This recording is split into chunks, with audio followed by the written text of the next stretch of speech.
जरा सोचो, अगर तुम पूरी जिंदगी एक ही चीज को परफेक्ट करते हुए बिता दो पर उससे कमाई हो एकदम लुल। कुछ ऐसी ही कहानी है आयरन हेड की, जो एक 60 साल का आदमी है जिसका सर लोहे से भी ज्यादा मजबूत है। बचपन से ही आयरन हेड और उसके भाई बहन को उनके मास्टर ने ऐसी ही खतरनाक कुंफू ट्रेनिंग दी है। एक छोटी उम्र में ही आयरन हेड अपने सर से बिना दर्द महसूस किए ईंटें तोड़ सकता था। उसका भाई आयरन क्रॉच, जिसे हम लोहे के गहनों वाला भी कह सकते हैं, उसने लोहे के डंडे से मार मार कर अपने शरीर के नाजुक इलाकों को पत्थर जैसा बना दिया। उनकी बहन रोर अपनी चीख से लोगों की जान तक ले सकती थी। उसकी हंसी सुनकर ही लोगों के कान के पर्दे फट जाते। वो रोज कम से कम 5 क्लास तोड़कर अपने गले की ट्रेनिंग किया करती। उन तीनों को बचपन में तो अपनी काबिलियत के लिए खूब वाहवाही मिली, लेकिन जैसे जैसे वो बूढ़े होते गए लोगों ने उनमें दिलचस्पी लेना बंद कर दिया। वो तीनों लगभग पूरी जिंदगी बेरोजगार ही रहे, जिससे अब आयरन हेड के सर पर लाखों का कर्ज हो चुका था। उसका सर लोहे की चोट तो सह सकता था, लेकिन कर्ज की नहीं। एक दिन लोन वसूलने वाले उसके घर आ धमके और घर का सारा सामान उठाकर ले गए। उनके लीडर ने आयरन हेड के पुराने सर्टिफिकेट्स देखकर एक फालतू सी चीज पर अपनी पूरी जिंदगी झोंक देने के लिए उसका मजाक उड़ाया। अब वो अपनी जिंदगी से परेशान हो चुका था और उसे बदलना चाहता था।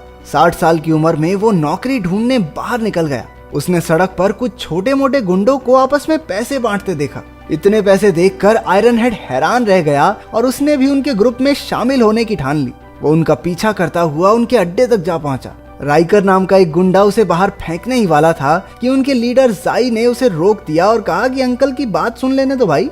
लेकिन जब उसे पता चला कि ये 60 साल का बुढ़ा उनके ग्रुप में शामिल होना चाहता है तो वो जोर जोर से हंसने लगा। आयरन हेड ने उनसे अपनी ताकत दिखाने का एक मौका मांगा, लेकिन उन्होंने उसे बाहर भगा दिया।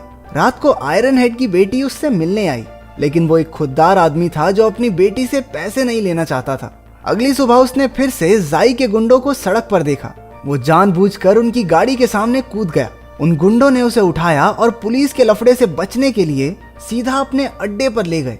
उसका जज्बा देखकर आखिरकार जाई भी उसे एक मौका देने के लिए तैयार हो गया, लेकिन अपनी काबिलियत साबित करने के लिए आयरन हेड को एक जिद्दी आदमी से पैसे वसूल करने होंगे।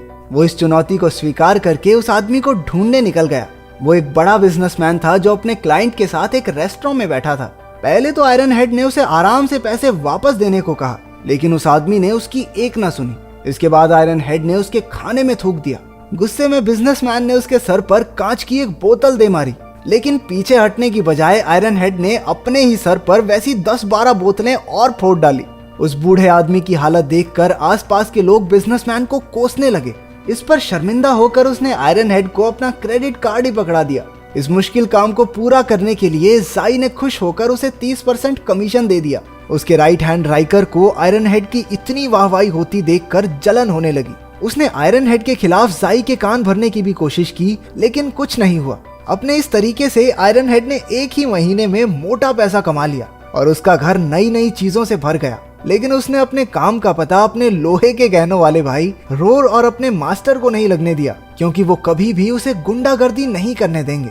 एक दिन उसे बाव नाम के एक आदमी से पैसे वसूल करने थे। उसने हमेशा की तरह अपना सर फोड़ा और बाव ने प्रेशर में आकर उसे अपने सारे पैसे दे दिए। उसके पास सिर्फ 30,000 युआन ही थे।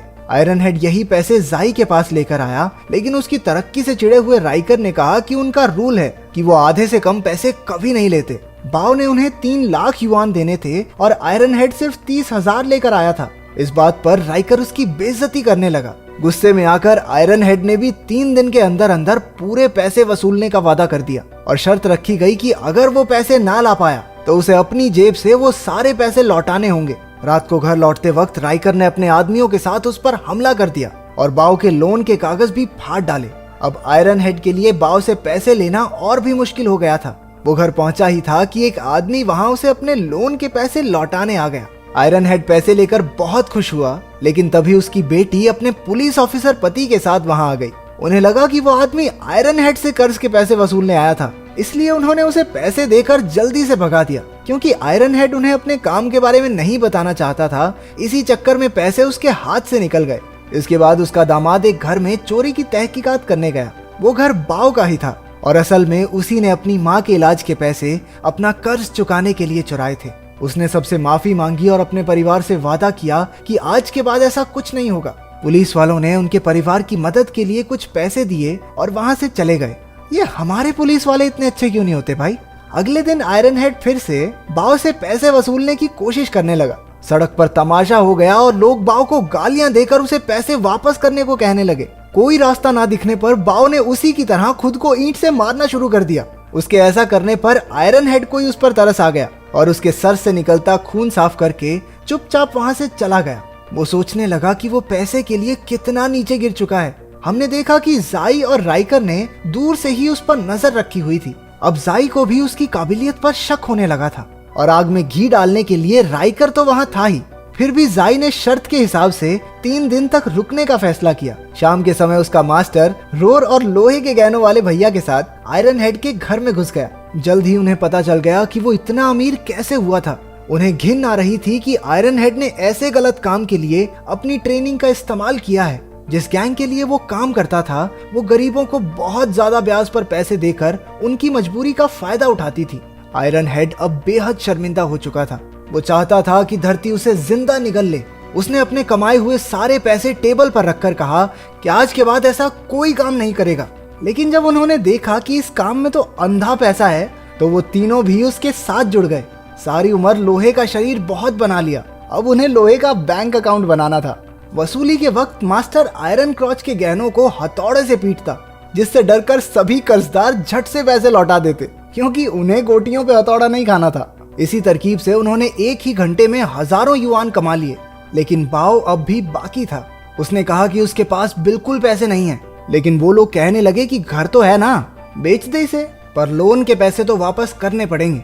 इस सब के बावजूद भी जब वो नहीं माना तो रोर ने उसके घर के बाहर पैसे लौटा रहे, पैसे दे, पैसे पैसे दे, पैसे, ऐसा कुछ बोलना शुरू कर दिया। वो 2 दिन तक बिना रुके बोलती रही और आखिरकार तंग आकर उन्होंने घर बेचने का फैसला लिया। इसके बाद हमारी वसूली टीम सारे पैसे लेकर जाई के अड्डे पर पहुंची। पैसे देखकर जाई ने राइकर की बुरी तरह बेइज्जती करके आयरन हेड को अपना खास आदमी बना लिया। अगले 1 महीने तक वो सब ऐसे ही पैसों की वसूली करते रहे। उनकी आयरन क्रॉच के गहनों पर हथौड़े पेलने वाली तरकीब जादू की तरह काम करती, जिसे देखकर सब डर के मारे पैसे लौटा देते थे। उन्होंने खूब पैसे कमाकर ऐश की जिंदगी जीनी शुरू कर दी। अब तो वो बाकी गुंडों को भी ट्रेनिंग देने लगे ताकि वो भी उनकी तरह वसूली कर सकें।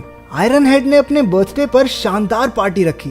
तभी जाई ने सबको बताया कि गैंग का सबसे बड़ा बॉस यान शहर में आ चुका है। उसने आयरन हेड, जाई और बाकी गुंडों को अपनी कार में बुला के आगे का प्लान बताया। प्लान ये था कि अब वो लोग कॉलेज स्टूडेंट्स को भी लोन दिया करेंगे। यान उन बच्चों की मासूमियत का फायदा उठाना चाहता था। आयरन हेड को ये आइडिया बिल्कुल भी ठीक नहीं लगा, लेकिन वो बॉस के डर से चुप रहा। अगले दिन उन्हें कॉलेज की लड़की से वसूली करने जाना था। आयरन क्रॉच के गहने टूटते देख तो वो बहुत डर गई। जब आयरन हेड ने उन गुंडों को लड़की की मजबूरी का फायदा उठाते देखा तो उसे बहुत शर्मिंदगी महसूस हुई। इस बात को अपने दिमाग से निकालने के लिए वो अपने पोते के साथ कुछ समय बिताने चला गया। उनका पूरा परिवार एक क्रूज शिप पर 1 हफ्ता मजे मार के आया। उधर गुंडे उस कॉलेज की लड़की से कहने लगे, बस राइकर भैया के साथ 1 रात गुजार लो, सारा लोन माफ। गैंग के एक मेंबर लिंग ने इसके खिलाफ आवाज उठाने की कोशिश की, लेकिन उसके बॉस ने उसे धमकाकर साइड कर दिया। उधर ट्रिप पर आयरन हेड और उसका परिवार एक बीच पर घूम रहे थे जब उन्होंने बाओ की माँ और उसकी बेटी को देखा। उनके पास अब रहने की कोई जगह नहीं थी। बच्ची ने अपने परिवार की इस हालत का जिम्मेदार आयरन हेड को बताया। इस बात पर आयरन हेड के नाती और उस लड़की में झड़प हो गई। उसके नाती ने गुस्से में भरकर एक कांच की बोतल लड़की की तरफ घुमाई, लेकिन इससे पहले कि वो बोतल उस लड़की को लगती, आयरन हेड ने अपना सर बीच में अड़ा दिया। आज पहली बार उसके सर से खून आया था। उसे समझ आया कि वो कितना बुरा काम कर रहा था। उसने यान और जाई के इस काले धंधे को छोड़ने का फैसला लिया। अगली बार उसने यान से मिलकर अपना फैसला सुना दिया। आयरन हेड उसका सबसे बेहतरीन आदमी था, लेकिन उसके जाने पर यान ने कुछ नहीं कहा। इसके बाद आयरन हेड लिंग से मिला, जिसे उसने अपने नाती का ध्यान रखने को कहा था। पता चला कि यान के आदमी उसे पीटकर उसके पोते को किडनैप करके ले गए। यान आयरन हेड से बदला लेना चाहता था।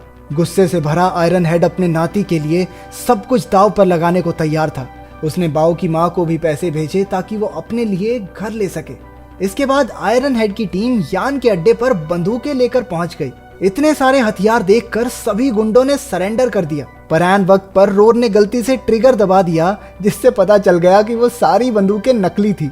इसके बाद गुंडों ने उनकी टीम को बंदी बनाकर उन्हें एक जवान लड़की की अश्लील वीडियो बनाने को कहा। यान जानबूझकर घिनौने काम करवा के उन्हें अपनी ही नजरों में गिराना चाहता था। आयरन हेड ने कैमरा पकड़ने से साफ इनकार कर दिया, जिसके बाद एक गुंडे ने उसके सर पर बंदूक तान दी। लेकिन इससे पहले कि वो गोली चलाता, पुलिस ने उनके अड्डे पर रेड मार दी। उन्हें गैंग के काले कारनामों का पता चल चुका था। आखिरकार पुलिस ने यान, जाई और सभी गुंडों को गिरफ्तार कर लिया। सारी लड़कियों को भी उनके चंगुल से आजाद करवाया गया। आयरन हेड भी इस काले धंधे को छोड़कर अपनी बेटी के पास रहने लगा। उसने आयरन क्रॉच, रोर और मास्टर के साथ मिलकर कसम खाई कि आज के बाद अपनी ताकत का गलत इस्तेमाल नहीं करेगा। तो अगर तुम्हें अपना कुछ आयरन का बनाना हो तो तुम क्या बनाओगे? कमेंट्स में जरूर बताना।